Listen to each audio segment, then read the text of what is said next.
Your pet would like to have a word with you. In fact, your dog, cat, bird, horse, fish, even bearded dragon would like to have an entire conversation with you.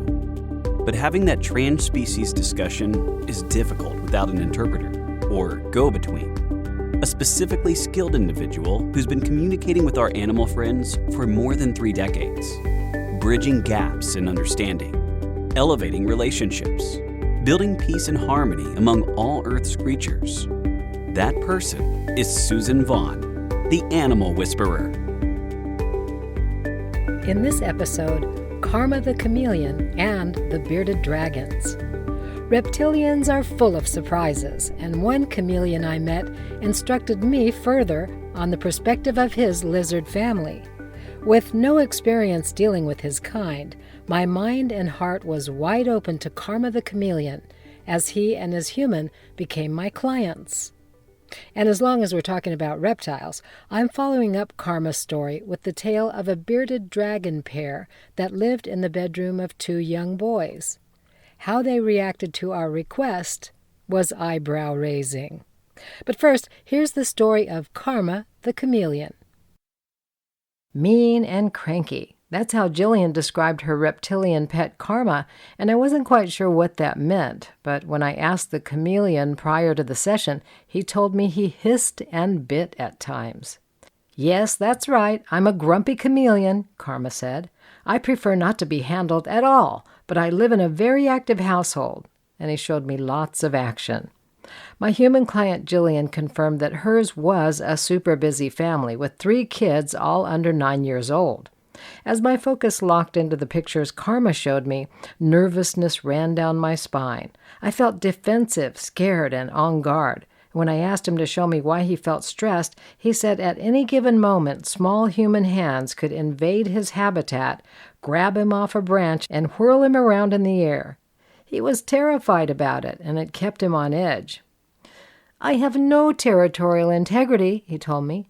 "I need some quiet and for my people to honor my personal space." Karma said he needed a habitat that he considered safe. He asked that the parents use this as a teaching moment for the kids. He wanted them to know about respecting his enclosure and the slow speed he needed with the socialization process. There are some fantastic YouTube videos on socializing a chameleon, but it takes time, exposure, and patience to do it right. Karma was most frightened when he was in the air and the hands of a child. He was content to be a domestic chameleon, but he needed slow, gentle handling and a lot of consideration for his species' specific needs. Each creature and species has unique needs for a contented existence. The seasonal internal clocks of many reptile species make retreat and rejuvenation essential for a balanced existence. At times, they prefer minimal contact. The Bearded Dragons. My first consultation with a group of bearded dragons was informative, surprising, and delightful. This in-person visit took me to a lovely home in the country where a family lived consisting of mom, dad, and 2 young boys, ages 7 and 9. The first identified issue was that the male and female dragons were producing an ever-growing number of offspring. Their human wanted to find out if I could ask them to slow reproduction because finding homes for the little ones was getting more and more challenging. Jody met me at the door and guided me to her son's room, where the dragons lived in a spectacular habitat. Filled with bearded dragons of all different ages and sizes, they enjoyed tunnels, heat lamps, rocks, sand, watering holes, and a perfectly constructed habitat. Beatty, the senior male beardy, spoke first. "I want my people to know that we reproduce a lot because we are so happy and contented. They take great care of us. The children are respectful, and we're very serene in our environment," he said. The 2 little boys grinned as I reported their state of contentment to their mom.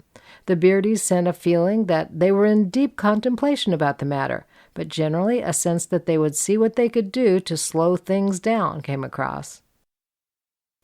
Over the next few weeks, Jody reported that first, the beardies stopped sleeping together. Their fertilized egg production stopped, the eggs were less abundant, and the younger, weaker members of their lizard family died. The group had thinned out considerably. "I guess I got just what I asked for," she said in a phone call later. "They were very willing to do their part and comply with your request," I told her. "It's inspiring to see how they interpreted our communication and what they did about it. They were quiet in countenance, but willing communicators, and their behavior is the evidence." For more episodes in the series, be sure to like, share, and subscribe.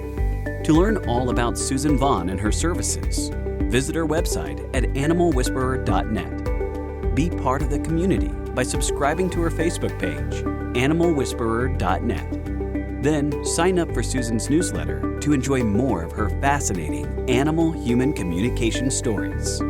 So, until next time, join Suzan as she talks to the animals on The Animal Whisperer.